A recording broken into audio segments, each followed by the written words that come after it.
Some people are openly celebrating, and we've all seen the clips. Others are doing it with veiled language, trying to disguise their true feelings. They'll say, "I don't condone murder." Yet, in the same breath, they lean on whataboutisms and dehumanizing language. What they're really doing is rationalizing violence against anyone they disagree with. Here is one such example. I'm not about to sit here and pretend like I feel any sort of empathy for Charlie Kirk when I have none to give. I have no empathy for him, his rhetoric, nor the harm he has personally caused. Throughout this video, I'll be refuting Spencer, known online as Spence Waugh on TikTok. I was shown his content and I found it to be disingenuous, misleading, and full of falsehoods. In this breakdown, I will go point by point through his attacks, expose the dishonesty, and lay out the facts.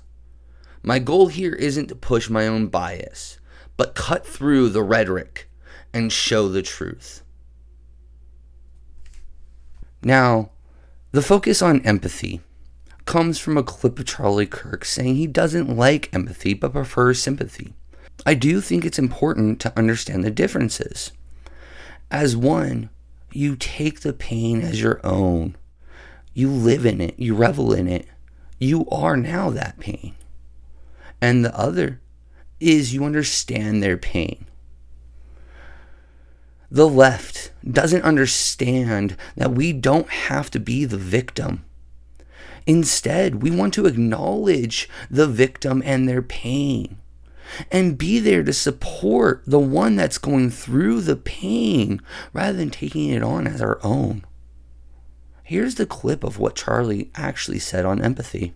Instead, it is to say you're actually not in pain. So let's just very short clip. Bill Clinton in the 1990s, it was all about empathy and sympathy. I can't stand the word empathy, actually. I think empathy is a made-up New Age term that does a lot of damage, but it is very effective when it comes to politics. Sympathy I prefer more than empathy. That's a separate topic for a different time. So I do agree with him.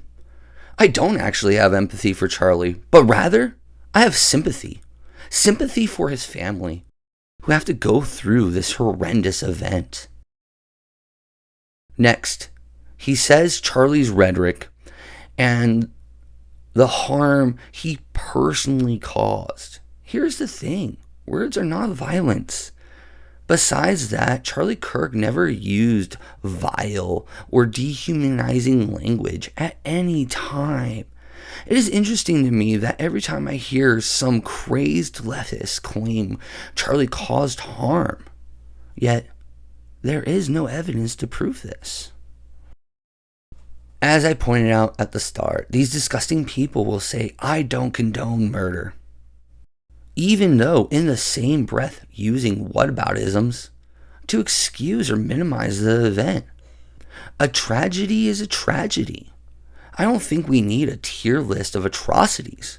Let me guess though, being dead named would be S tier.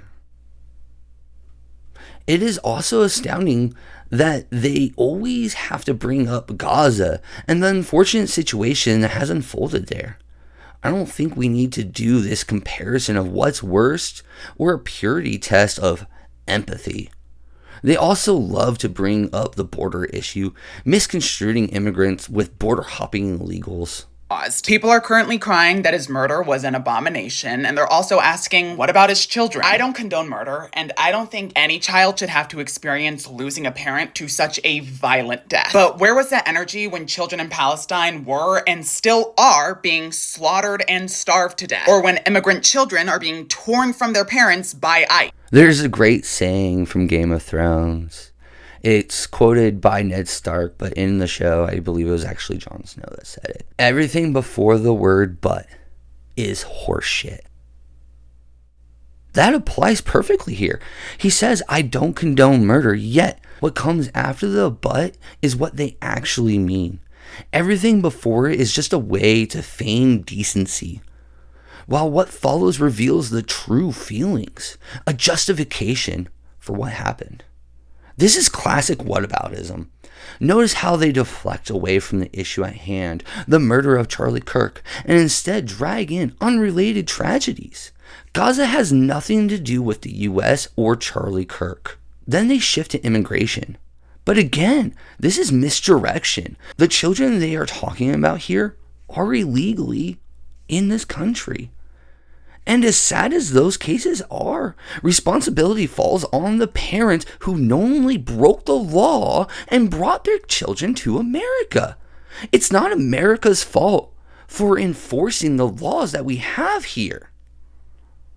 I think the border czar, Tom Homan, explained it clearly. When anyone commits a crime, their children don't get to exempt them from the legal consequences. I'd said from day one that if you enter this country legally, it's a crime. If you remain in this country legally and you ignore a judge's order about deporting, if you choose to have a U.S. citizen child, knowing you're in this country legally, you put yourself in that position. You put your family in that position. What we did is remove children with their mothers who requested the children depart with them. This was a parental decision, parenting 101. The mothers made that choice. And I tell you what, if we didn't do it, the story today would be Trump administration separating families again. No, we're keeping families together. And I know this firsthand. Just because you have a loving family or your children, you're the only one for them, that doesn't matter to the law. And it shouldn't. I'm sorry, the law here is to uphold a good civilization, and without laws, we won't have the civilization we have now. So what's happening here? It's the same pattern we keep seeing. They say, I don't condone murder, yet everything after the but shows they're rationalizing it. That's not compassion. That's politics at the expense of morality. If you only care when it's your political parties or your side's children being affected by violence, then that isn't compassion, that's hypocrisy. In terms of political violence is real and a growing issue in this country. But to place all of that blame on the radical left is beyond hypocritical. Democratic State Rep Melissa Hortman and her husband were assassinated by a Trump supporter. The man who targeted and committed arson against Democratic Governor Josh Shapiro's home was a Trump supporter. The men calling to hang Mike Pence during the Capitol riot were Trump supporters. The man who tried to kidnap Nancy Pelosi and assaulted her husband was a Trump supporter. The man who sent pipe bombs to the homes of Barack Obama and Joe Biden was a Trump supporter. The list. So, there is a ton to unpack here. First, let's set the baseline. Political violence is unexcusable. Period. Full stop. No matter who the victim is, no matter what the party they belong to, it is wrong.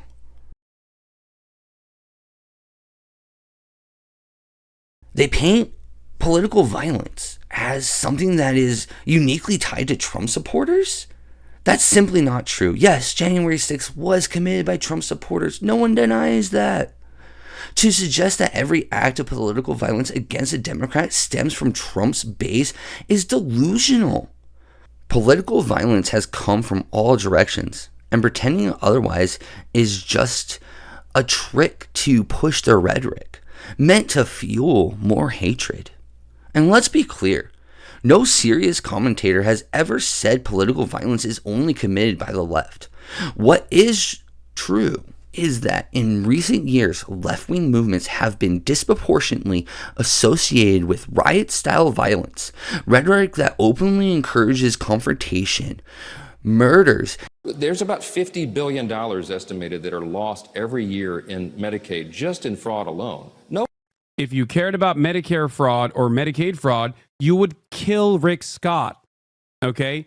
You wouldn't make Rick Scott, former governor of Florida, Rick Scott, you wouldn't make him a prominent part of the Republican Party. And attacks on people, the Israelis at the UN, the bombing in Colorado. And as he said, the list does go on. I don't think we need to sit here and go tat for tat of who commits the worst. I think just acknowledging that there is the political violence and saying it's not okay. We should be peaceful. In the worst time of our history right now, the most divisive that I've seen in my lifetime. I think we should come together and realize we all are just Americans. We're all here to try and move forward in our dreams and accomplish that. And we're fortunate enough to be in a country that allows us to accomplish our dreams. Meanwhile, political violence from the right, while real, has been rarer and less socially normalized. To flatten all of this into Trump supporters are uniquely violent is dishonest. History also reminds us what happens when political violence strikes leaders. When Martin Luther King Jr. was assassinated in 1968, the nation exploded in grief and unrest. Within a week, Congress passed the Fair Housing Act. The lesson is clear. Political killings don't silence the conversation. They escalate it. Sometimes in ways nobody intends. Political assassinations and attacks have happened at every level of office across U.S. history.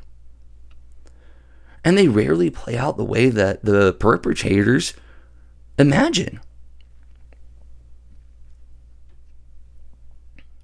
So yes, political violence is rising. That much we can agree on. But if we actually look at the data from the last few decades,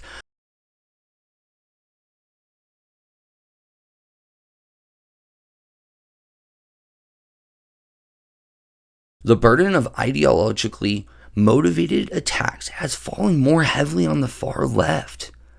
I don't see people out there screaming, "For Jesus Christ's name, I now burn down this Tesla factory."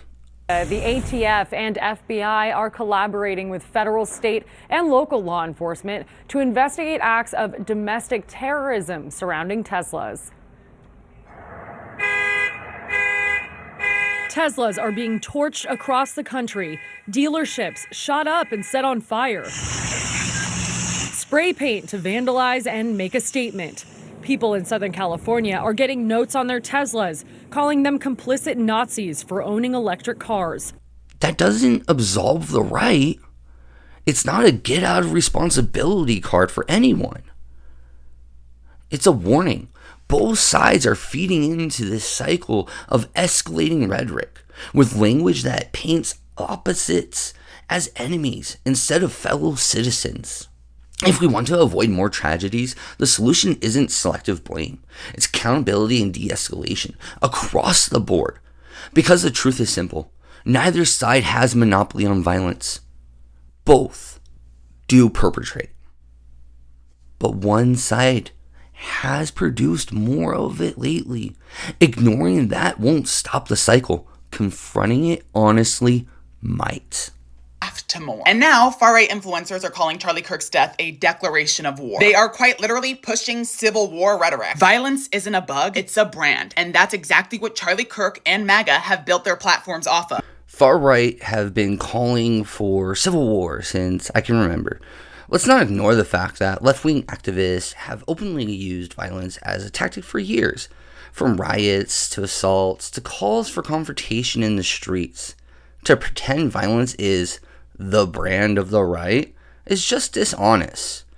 As far as violence being a brand for Charlie Kirk, all I have to say is this. He was a missionary with a noble spirit and a great, great purpose. He did not hate his opponents. He wanted the best for them. That's where I disagreed with Charlie. I hate my opponent. He deserves to die, and I hope he burns in hell. Empathy is dangerous to society, so no one should give a fuck that he's dead. Well, yesterday in Evergreen, Colorado, a 16-year-old opened fire at a high school. 2 students were shot. 1 is in critical condition. And Kirk once said that gun deaths are an acceptable cost if we want to preserve the Second Amendment, among other.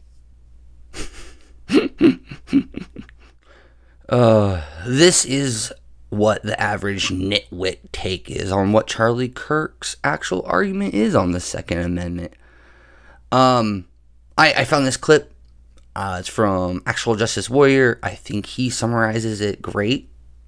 So, Here you go. Now, I know this doesn't need to be explained for people with above room temperature IQs, but the idea that this has become a punchline is so stupid, and it shows us the absolute lack of ability to engage in argumentation from the left, because in the context of vehicles, we understand this 100%. Yes, a certain amount of people are going to be injured and or killed in car accidents, but as a society, we make the trade-off because of the benefits of being able to transport ourselves via motor vehicles. By the way, you could make the same argument for firearms. Sure, there are a lot of gun deaths, but we also have multiple defensive uses of firearms, multiple preventions of crimes by the use of those firearms, and that on its own could be a positive enough trade-off, not to mention the deterrent effect, not to mention other things that, again, we benefit from having the Second Amendment.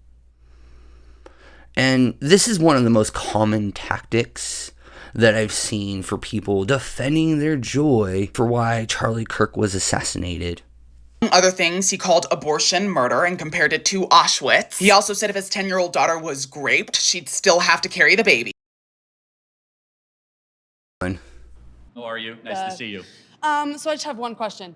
There's, like, in any case, you don't think there's any case where abortion should be legal? There's a very, very rare couple cases. Okay, so you do think that a couple second. cases Hold it on. is legal? If cesarean section is not going to save the mother's life, and the mother's life is actually at risk, which is debated amongst growing numbers of OBGYNs, Okay. that is the only case where abortion should be Do you allowed. think there should- But people say that it is a growing consensus in the pro-life world that abortion is never medically necessary. Okay.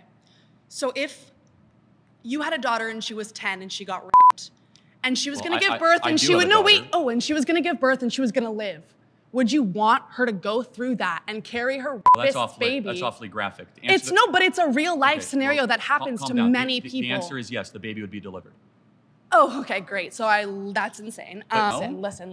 But wouldn't it be No. a better story to No, say it something wouldn't. evil happened and we do something good in the face of No. evil instead of saying we're going to do evil and then murder the being because we're going to pander to the evil? No. What makes the West great is that we do good after evil, not evil after evil. If there is a 5-year-old child who is pregnant and the baby is 2 weeks in 5-year-olds utero, can't get pregnant. actually Okay. they have given birth. There is 5-year-olds have given pregnant. I stand corrected. There is one recorded case of a Okay, I 5-year-old stand girl corrected. who gave birth. Is that common? Yes, it's common. 5-year-olds get sometimes, and Okay, if they get if pregnant, 5-year-olds I get think they should be pregnant, able to have medical access to something that could save not only just their life, but like their livelihood. How many, I'm curious. I hope your daughter lives a very happy life and gets away from you. Okay, so that is really nasty. And so her belief system, just so we're clear, is that... Yeah, no, I got it. It's fine. I mean, it's insanely nasty, and we'll talk again. He called trans people a throbbing middle finger to God and an abomination, as well as dead-naming athletes. I guess we hit a S-tier crime, right? Deuteronomy 22:5. A woman shall not wear a man's garment, nor shall a man put on a woman's cloak. For whoever does these things is an abomination to the Lord your God. Are you religious? He continuously denied white privilege, minimized Martin Luther King's legacy, and called George Floyd a scumbag. He pushed for the Great Replacement Theory, which falsely claims that there is a deliberate plot to replace white populations in Western countries with immigrants and people of color. He demonized Muslims in politics. White privilege is framed as if skin color magically hands you success. That's a delusion. If I'm born into poverty, my skin doesn't pay my bills or put food on the table. Hardship is hardship. What matters is class, opportunity, and personal responsibility, not skin color. Calling Kirk racist for denying white privilege is just enforcing an ideology, not stating a fact. On George Floyd, there's many things surrounding the death. This video is not about that. I'm not going to deliberate that. Did Kirk criticize his criminal record and lifestyle? Was it blunt? Yeah. But pointing out facts about someone's history is not the same as saying their death was justified. It's possible to condemn police misconduct while also being honest about the full story of a person's life. A criminal is a criminal, and as much as it sucks that it happened to him, changing his history and retconning it isn't going to help the country or the situation to move forward. And that's what Kirk wanted. And that's what the media refused to do. They accused Kirk of pushing the great replacement theory. Here's the truth. Kirk has spoken out about immigration, border security, and cultural change. Those are legitimate political debates. There's many instances of this across not just our nation, but other nations too. He doesn't just hold America to one standard. He thinks all countries should be held to this kind of standard. Labeling all the concerns about mass illegal immigration as white replacement conspiracy is dishonest. You can disagree with his immigration views, but twisting them into a racist caricature is just a smear.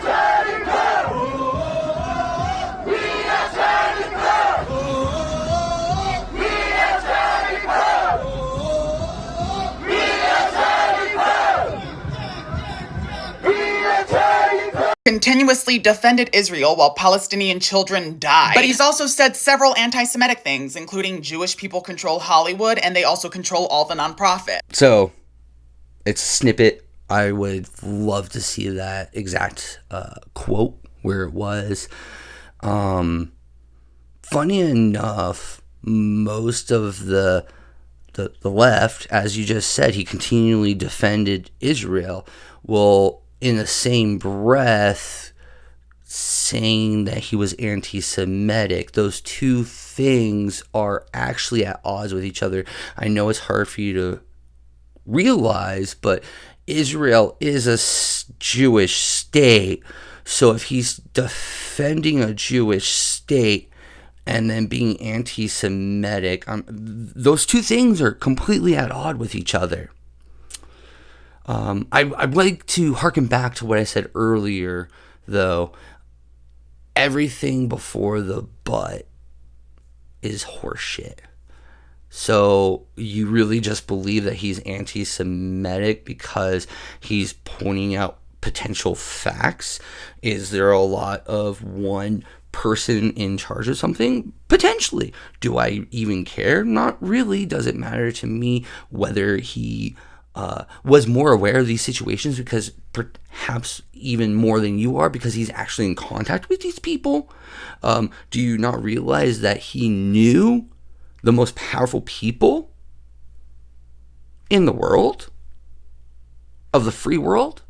So, I really feel like every time that these fucking libtards go around spewing this shit and saying, oh, you're being anti-Semitic, it's really just them and their own denial of their anti-Semitic nature, because he openly says that Israel should not exist, or Palestine should be free from the river to the sea, or whatever the bullshit ass thing that they say, which is basically a call to death to all Jewish people in Israel, or all people in Israel, basically.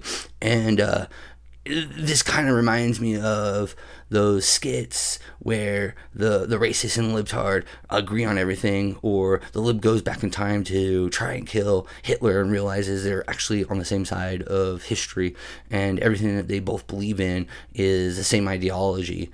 So, yeah. I'm a time traveler from the year 2025, and I've come here to kill you, Hitler. Oh, not again. I'm sorry, I have to ask, is this a real firearm, or is this some kind of toy for fucking... It's a flare gun. I'm trying not to support America's toxic gun culture. I'm a firm believer in gun control. Gun control! This was one of my ideas too. ban them from the undesirables. Yes, look here. And let's not ignore the timing of all of this. His death hit headlines the same week new Epstein files dropped. A scrapbook showing Trump allegedly gifting Epstein $22,500 for a girl. Trump's name in Epstein's birthday album. But instead of talking about that, the story is all Charlie Kirk. Well, first off, the reason why the story is all Charlie Kirk is very simple. We haven't had a political activist be assassinated in the United States since Martin Luther King. First off, all right. Second off, everything else is just inherently false about this cover-up. One, there was a ton of coverage when the story happened. This is just clear diversion to diminish the seriousness of a man being killed for wanting to just discuss things. This is actually disgusting accusation that the death of a political activist, again, this has not happened since Martin Luther King, is used to divert attention away from Epstein. Disgusting. And now we have Trump using divisive language yet again, not actually honoring Kirk, but using his death to drive a wedge between Americans. He openly blamed the so-called radical left for his death. Does that not raise alarms for some of you? Yes, it does. Probably not the same alarms as you. Rather, it brings to light the radicalization of the left that is actually calling for the violence along with this rhetoric that the left spew.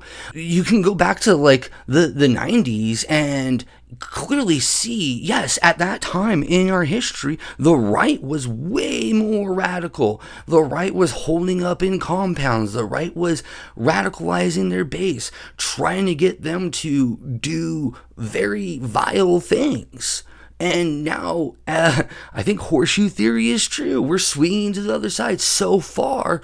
And, the left burns down Tesla dealers. The left vandalizes. The left assaults officers. The left doesn't want any borders. They don't want any law. I'd like to compare how the public responded in contrast to any other left activist. Any other one that has ever gone through any turmoil or any time that the left has been activated to go do movements for someone that is a martyr for them. Like, I don't know, during the summer of love of 2020 when all the cities were burning in the US because of Floyd. What happened this time? Well, I think it is a stark comparison. Again, the left did perpetrate this, but go ahead. Act like Jimmy Kimmel. At the end of the day, we are all American, and the real issue here is the divisive nature that this current administration thrives on. So no, I am not going to sit here and celebrate Charlie Kirk's death, but I'm also not about to sit here and fake empathy for a man who excused school shootings, demonized trans people as well as the LGBTQ+ community, vilified immigrants, defended genocide, and preached hate policy. And again, I feel horrible for his children, but if his children matter, then all children matter. Children in Gaza, children in ICE detention, children who fear going to school every day because they're scared they're going to be shot. We are all Americans, and I'm glad that we can agree on that. I wish that we both could agree that America is the greatest free world out there, greatest country out there. I'd say all this divisive rhetoric does need to cease. Your veiled attempt to not be seen as one of those that celebrates Charlie's death, yet in the same breath attribute heinous acts to Charlie. I have already refuted most of these, but let's hear from a member of LGBTQ+ IA, whatever the hell, community on Charlie Kirk.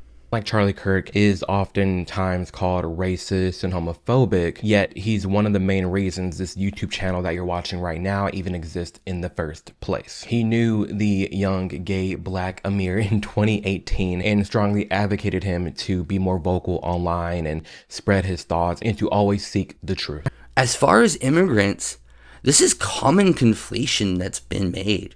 They are illegal criminals. And I am sorry to inform you, but America has more people in prison per capita than anywhere else in the world. So when a criminal goes to jail, or the case of people that So when a criminal goes to jail, or in the case of people not legally in the country, should be deported, it's not anything other than upholding the law. As for hate policy, again, is this the movement of hate? Did the right riot when Charlie Kirk got shot? No. So I don't see hate. Yet I look at the left and I think it shows who truly has hate. Then this disgusting way to sidestep accountability by hiding behind the phrase, all children matter. They pretend to be compassionate, but in reality, they're just justifying indifference, and more than likely, celebrating Charlie Kirk's death. At the end of the day, we are all American, and the real issue here is the divisive nature that this current administration thrives on. So no, I am not going to sit here and celebrate Charlie Kirk's death, but I'm also not about to sit here and fake empathy for a man who excused school shootings, demonized trans people as well as the LGBTQ+ community, vilified immigrants, defended genocide, and preached hate policy. And again, I feel horrible for his children, but if his children matter, then all children matter. Children in Gaza, children in ICE detention, children who fear going to school every day because they're scared they're going to be shot. Let's be clear, saying, I feel horrible for his children, but what about other children? It's not compassion, it's rationalization. It strips away the humanity of the victims in real time, turning their suffering into a political talking point. This isn't empathy, it's weaponized hypocrisy. If you truly believed all children matter, then don't need to qualify your sympathy. You don't need to reject or minimize. You can grieve for one family without erasing others. What they're really doing here is using the suffering of children as a prop to excuse their lack of basic human decency. And at the end of the day, this could have all been avoided if we had common sense gun laws in America. But I'm not going to sit here and mourn somebody who wouldn't think twice and would probably celebrate if I died. This is a false dichotomy. They blame Americans' gun laws. But let's be honest, stricter laws don't stop criminals. They disarm law-abiding citizens. Europe is now debating bans on steak knives in the name of safetyism. Where does it end? The real issue isn't guns. It's mental health, a crisis we keep ignoring while obsessing over taking away rights from responsible Americans. At the end of the day, this isn't about Charlie Kirk alone. It's about whether we let political violence be normalized, or whether we stand on principle and say no excuses, no whataboutisms, no rationalizations. Violence is wrong. And those who try to excuse it are showing us exactly who they are. I'll leave you on this. I don't celebrate death. I wouldn't celebrate yours. But I do think we should address that growing mental issue in our country, which is now in control of the left.